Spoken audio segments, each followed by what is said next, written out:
Hello there, I'm Tony. Welcome back to the channel. I'm in Chiang Mai, Thailand right now. It's November, beautiful day, and I'm about to go into a diabetic comatosis with this drink I'm about to have, which is like some sort of Italian soda. But anyway, I wanted to go over some things I feel you should know before you come to Thailand, whether you're moving here or you're just here for a visit. So this is 20 things you should know before you get to Thailand. First thing, driving. Let's talk about driving. Now, I'm from the US originally. If you are coming here from the US, you're really gonna wanna pay attention to this. Driving is on the other side of the road that you're used to. So it's the left lane you're using, and driving a car, you're on the opposite side of the car. So you're driving on the right side of the car. Hey, if you're from England, this is what you're used to, but those of you who are from the United States, this is a whole new learning curve. The next thing you should know is that this is the land of motorcycles. They're everywhere. And if you're not used to driving with motorcycles everywhere, you really need to get used to it quick when you get here. So in the United States, if you're in your lane driving, you're used to having that lane that you are currently in all to yourself, at least to the left and to the right of you. There should be nothing. Here in Thailand, you could have a motorcycle riding on your left and riding on your right, all within the same lane that you are in.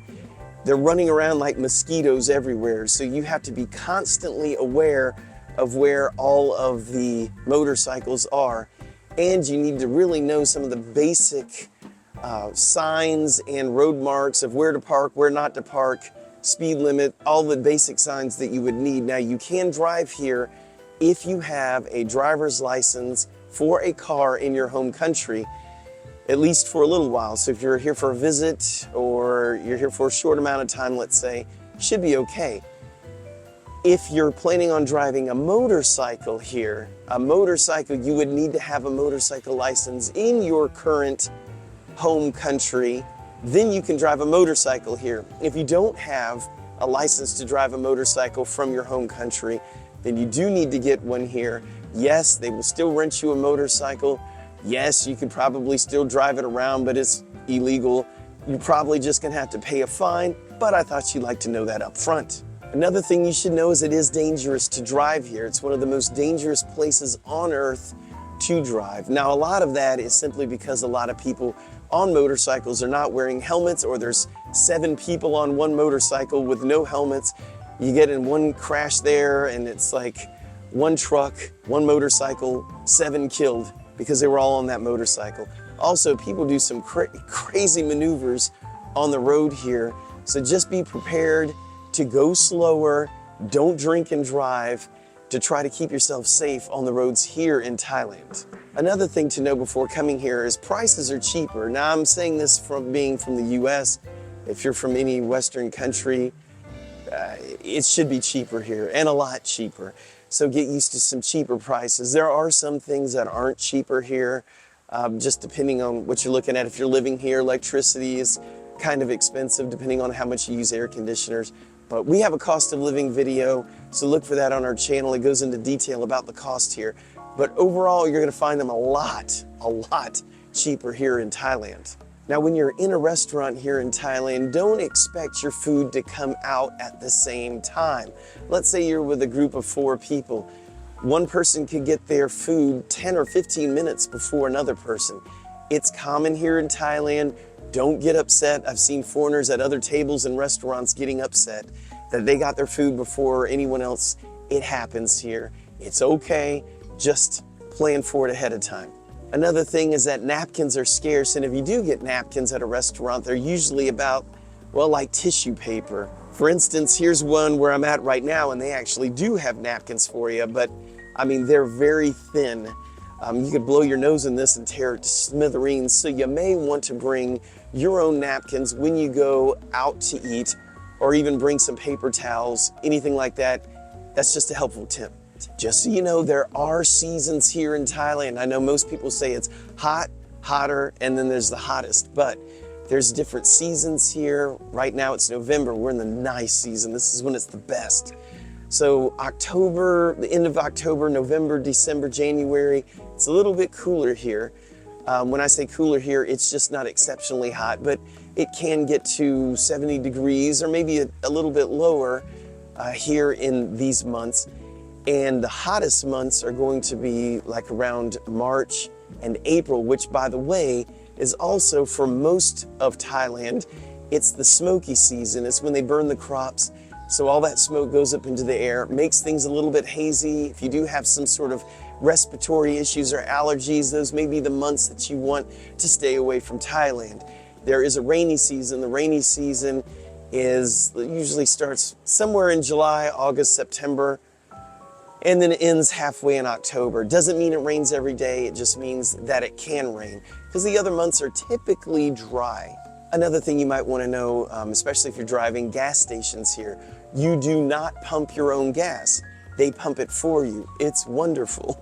So just thought I would throw that out there, so don't jump out of the car and immediately try to pump your own gas. And more than likely, the gas station you go to, they'll immediately come to your car. You tell them what grade of gas you want. Let's say you want 95. You can try English and say 95, or learn to count to 10. That would be quite helpful. If you want 95, gao, and then 5 is ha, so gao ha. You could say that. And dem, it sounds kind of like D-T-E-M. Dem means to fill it up. Or you could do what my wife does. She'll say 95, fill it up, and they still somewhat understand by your body mechanics. Now, if you're in a restaurant and you want your check, I know in the US that usually they can bring out your check right after your food, a little bit after your food, but they do bring out your check without you asking. Here in Thailand, they consider it rude to just bring a check out. You do need to ask for your check. So you can either wave to them, and the easiest way is just go like that. They know exactly what you're looking for, and they will bring you your bill. Tipping, is that something that you should do? Well, I have heard mixed things about this. I've heard Thais say that sometimes they tip, sometimes they don't. Sometimes in the smaller restaurants, they don't tip at all. Since I'm from the US and I'm used to tipping, I usually tip. How much do you tip? 20 baht is a pretty decent tip. I've seen other Thais tip 10 baht, but hey, if they excellent service, 50 baht, 100 baht, whatever you want. But I hope that gives you kind of a gauge on how much to tip, and it also depends on how expensive your meal was. If I'm going out to somewhere expensive, I, of course, am going to tip more. Now, when you're in a restaurant, don't be surprised if let's say there's 4 of you, you don't all get a menu. They give you 2 menus. Yes, they want you to share the menu with somebody else. And let's say there's no English on that menu. Make sure you download on your phone the Google Translate app, and look on the app. There's one, I think it says picture. Well, if you click on that, you can hover it over the menu, and it will put that in your own language for you. It works really well.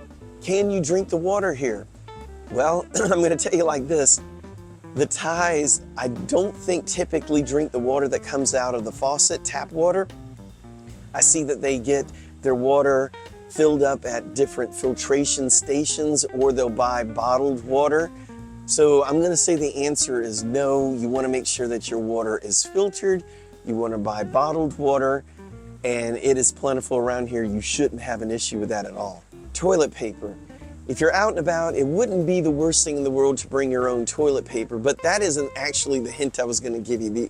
The hint is, here in Thailand, they don't typically take the toilet paper, you put it in the toilet and flush it. They don't do that. Their septic systems, their toilet systems, they just aren't designed to break down the toilet paper. So you'll see waste baskets there in the bathroom. That is for the tissue. You will also see that they got this wonderful thing nicknamed the butt gun. It's kind of like a bidet, I guess you could call it. But anyway, it's to spray yourself off. But you can use the tissue to dry yourself off afterwards. But make sure it goes in the trash receptacle. Removing your shoes.